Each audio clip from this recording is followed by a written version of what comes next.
This is Ridge Monster Podcast 79 with Ellie Gilbert, Rachel Lund, and Sophie Tandy. Okay, so if you could just sort of quickly say what your positions are in the Hartpury team and sort of what your main roles are and stuff. so I play hooker, but sometimes play prop when they need me to, which is sort of just obviously throwing in at the line out and then centre with a scrum. I play centre, so I can play inside or outside centre, so in the backs. And very similar to Rach, I can play in the centres, but I also play on the wing as well. So again, kind of a bit versatile in the back line. Okay, so with the international squad, are you sort of in that or trying for that or? Yeah, so we've all been involved with England under-20s At some point. some point in previous years, and then just sort of the way it works within the Women's Premiership is there's no sort of trials or time kind of that you can go to. It's more a case of your performance based in the league and whether or not you're going to get invited into that international squad, which I feel like most Premiership players would be saying the same in terms of we're always trying to do our best and see where that can take us. So. Yeah, and we're very lucky in our squad how we have actually a lot of we've got a good span of players actually. We've got Welsh internationals, we've got Irish, a lot of English as well, and Scottish. Yeah, so we've done pretty well with internationals. And Americans actually. Americans. The new additions to the year. It's not always about 15s either. Tandy, you had a good spin at the old 7s, didn't you? I've been capped for 7s, then Tat as well. Tatiana had just been capped for 7. Yeah, we've got Alicia Maud at the moment, who's involved with 7. She's just come back from a pretty good series away, so very talented. Okay, the Premiership, how are you doing in that? Yeah, so we've just beaten Wasps this afternoon in a good victory, which should give us 5 points, which hopefully means that all being well, if we go to Durham next week and we get 5 points there, then hopefully that might mean that we finish 5th in the league. Which, to be honest, is probably quite a fair reflection on this year. We've had some really good performances that have been close but not quite enough, and so actually, probably, like I say, to finish 5th, I think will probably be quite a fair reflection of the season. Yeah, I think we'd be happy with that as well, wouldn't we? Yeah. From where we've had our season being ups and downs, so I think pushing on, if the last win will be a highlight for us, I think. Absolutely, yeah. Okay, can I just quickly ask your pathway to where you are now? So how did you sort of going back now, so started playing club rugby when I was younger. From there got introduced into county rugby, and that was through 15s and 18s, and then back in the day we had divisional, so you had your South West, South East, North and Midlands. Don't do that anymore, unfortunately. It's the centre of excellence. From there I decided to come to Hartpury College. So stayed here, did the ACE programme in Hartpury College, stayed on for university, second year of college, first couple of years of university involved in the England under-20s, and then just a Gloucester girl from there, really, stuck around for the Prem stuff. So. What was it that first hooked you into rugby? My big brother played rugby, and I was that annoying little sibling that thought, well, if he's doing it, then I want to do it. And then after that, it was mostly my mum and my dad just being really, really supportive and pushing me and driving me wherever I needed to be and getting me the kit that I needed and whatnot. So they were mainly the reason that I kept on with it. Yeah, fairly similar. I started at the age of 6 at a little rugby club in North Yorkshire called Malton and Norton, and a very big rugby playing family. I was the youngest. My older brother, he played a lot of rugby, and very similar in terms of went through the pathways of under 15s, under 18s rugby, North England, and then I didn't come to Hartpury College as a student. I stuck around, actually played for Durham, like on DMP, it's like Darlington Bowden Park in my first year of college, second year of college, sorry, and then came down to Worcester Uni for my undergrad degree back in 2013, which is ageing me now, which is horrible. I used to throw it back, and then spent 3 years actually at Worcester, actually 4 years, sorry, at Worcester, and then I actually ended up getting a job here as a sports therapist, working with the under-18 boys rugby and girls rugby. And so as part of that job I kind of came and started playing my rugby here sort of 4 or 5 years ago now, and again just haven't left because no one ever does. It's pretty difficult to leave it is like this, isn't it? So. Yeah, it is. So my story is, I guess, quite similar to the rest of the girls. Started playing at school, secondary school. My PE teacher pushed me into playing rugby. I originally was playing cricket, netball, every kind of sport, and then I found rugby and I stuck with rugby. Played county, again went to South East, which is now Centre of Excellence. got through there, got to England 20s, kind of picked up England 7s actually, and that's where I found my way here to play for Gloucester at the university. 5 years later, I'm still here. You know what, I still remember the day that you walked in the sports academy going for a tour with Susie Appleby when she was our coach, and me going, "That's Sophie Tandy, I know who that is." Thank you. So yeah. Okay.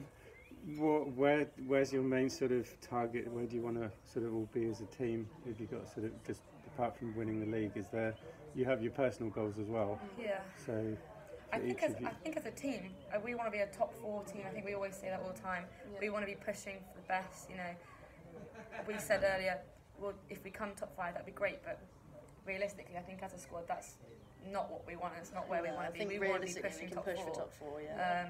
And that will be our goal for next year as we go through. Obviously, World Cup's happening. We'll have our cup games, and then obviously we'll go into our Premiership. So top 4 will be our massive push for next season.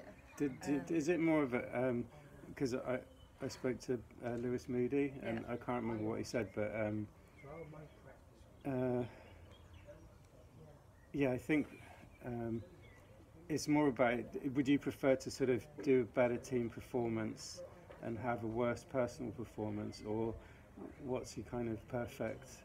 Well, I think it's, for us, we play a team sport and it's all about the team, isn't it? Yeah, 100%, yeah. I personally would much rather the team have a great game than me have a great game. Like, at the end of the day, for us, it's about winning, it's about having that good performance, rather than that individual kind of aspect. And I like to think that's what everyone kind of feels. Yeah, I think coming from that good team performance is where your international coaches actually pick out people and say, actually, it was a really, really good team performance. Where did that stem from? Well, that player had a fantastic game. Yeah. Even if you don't think you've had a great game yourself, that is sort of where we grow as a club, and it brings us closer together as a team and everything like that. So 100% team performance all the way. Yeah. I think you can see that in quite a few of our best games we've had this year is actually that when the kind of coaches come together and the team comes together to go sort of, who was probably a man of the match. There's been some really difficult decisions because actually when collectively when good people are having good games, then actually the whole team performs really well, and that's probably what motivates us more than just personal performances, because you can have as you said, a dreadful, the team can have a really poor performance, but actually you can have a great game, but that doesn't really mean much. It doesn't mean anything. Exactly. Yeah. Have you had any of you kind of bad injuries apart from? Yeah. Well, where do we begin? Well, you're injured at the moment, aren't you? So probably one of my worst ever one was I ruptured my PCL. That was a couple of years ago. Currently enjoying my hamstring, but that's nothing compared to kind of what I have been through. Yeah. I guess I've had all sorts. I mean, I think I'm 27 and I think I've had 5 operations, which is probably not great stats, but probably my worst one. I was carrying a dislocated shoulder that just kept slipping around for most of the season, and the plan was to get it operated in the off season, and then last game of the season I ruptured my ACL, which was not part of the plan. And so I had a pretty tough sort of 18 months or so to slog away at 2 post-op joints. But yeah, it's injuries part of it. We play contact sport, and it's part and parcel that we do it. I had 3 weeks this year where I had back-to-back facial lacerations, which people often ask me then. They said, why'd you play? And I sort of said, well, if I was going to stop playing rugby because of a few holes in my face, I should have stopped a long time ago. Exactly. I shouldn't have picked this sport. But I think injuries are obviously always a part and parcel of a contact sport. Ask any sort of boxer, kick fighter, or anything like that. But it's just, you love the sports, you play no matter what. And to be honest, I'm not bothered about injuries at all because of the fantastic medical setup that we have up here. We've got fantastic medical staff, we've got fantastic facilities, and thanks to the backing of Hartpury here, actually, we do really well in terms of our return to play and recovery and stuff like that. So it's never something that I'm really worried about. If you pick up an injury, you pick up an injury, but it's all part of the sport, isn't it? Yeah, definitely. Your nutrition and stuff, how important is that? Yeah, I think in the years it's become more of a forefront for us. 100%. As Gloucester Hartpury's growing, we've had several nutritionists come in and work with us, and recovery, what to eat on certain days, and I think that's been really beneficial. And like I just said, the higher you get in your rugby, the more important and focused there actually is on it.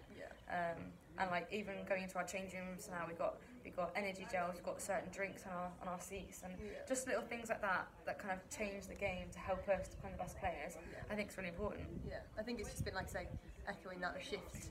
Like I said, I've been playing rugby a lot of years, and I've seen very much how it used to be done, and the professionalism that is coming into the women's game. And I think, you know, people are getting closer to each other in terms of team performances and personal performances. And I think that actually, like I say, 1% gains in terms of how well you eat, how well you prep, your hydration, those sorts of strategies are becoming more and more important. So it is definitely They becoming make a more huge difference to Yeah, the they game do. without even realising it, Yeah. and that's something else that we should be grateful for. The back end of Gloucester Rugby as well. They're it's actually their chef that sort of prepares match day snacks and stuff for us and things like that. So And they get massive our thank treat. you. Massive thank you to them. Yeah.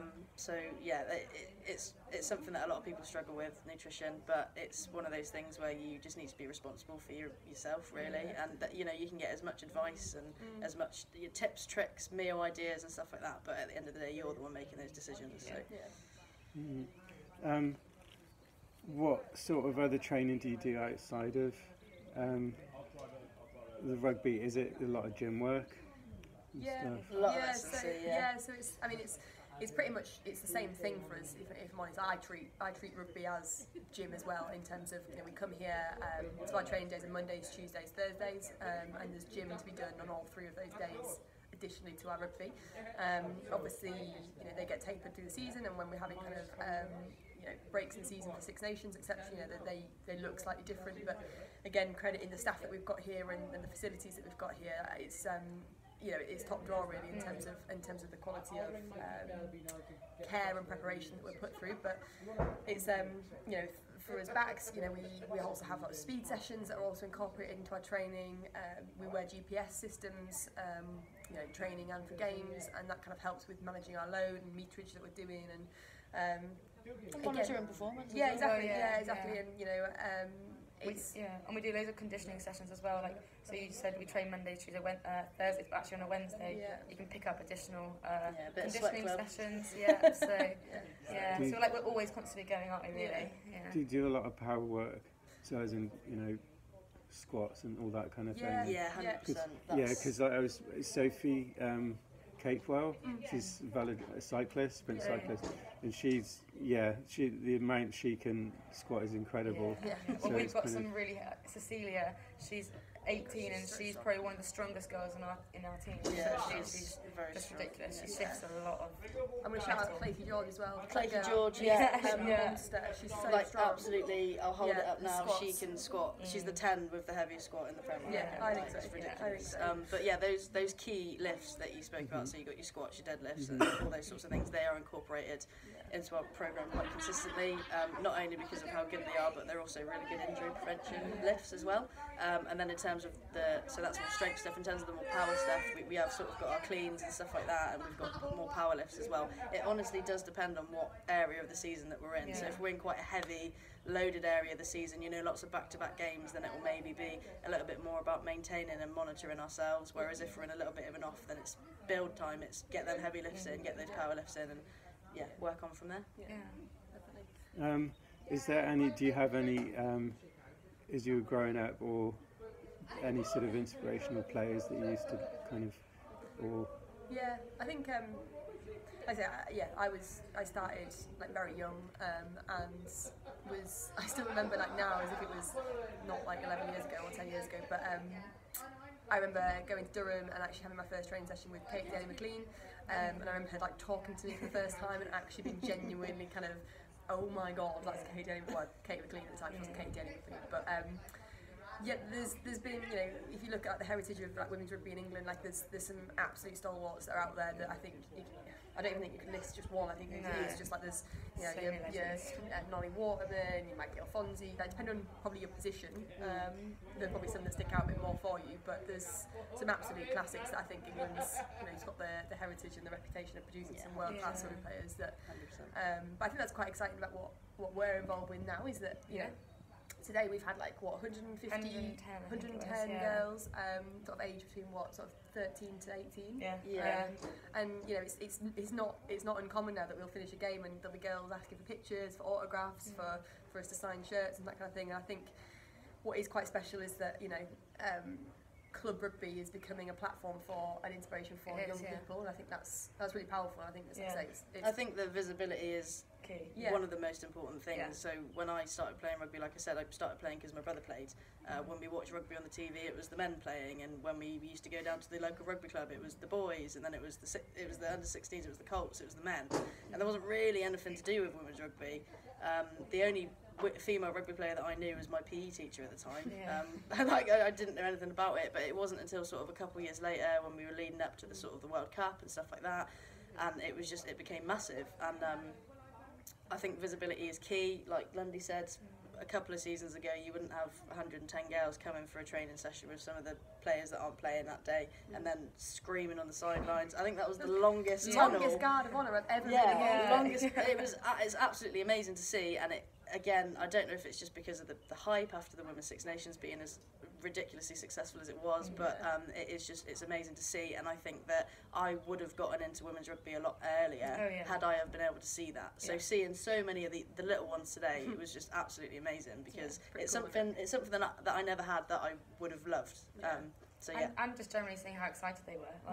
I was taking them around tours of our facilities, and they were just like loving, and like, oh my god, this is like, there's no one. This is where you could be in a couple of years' time.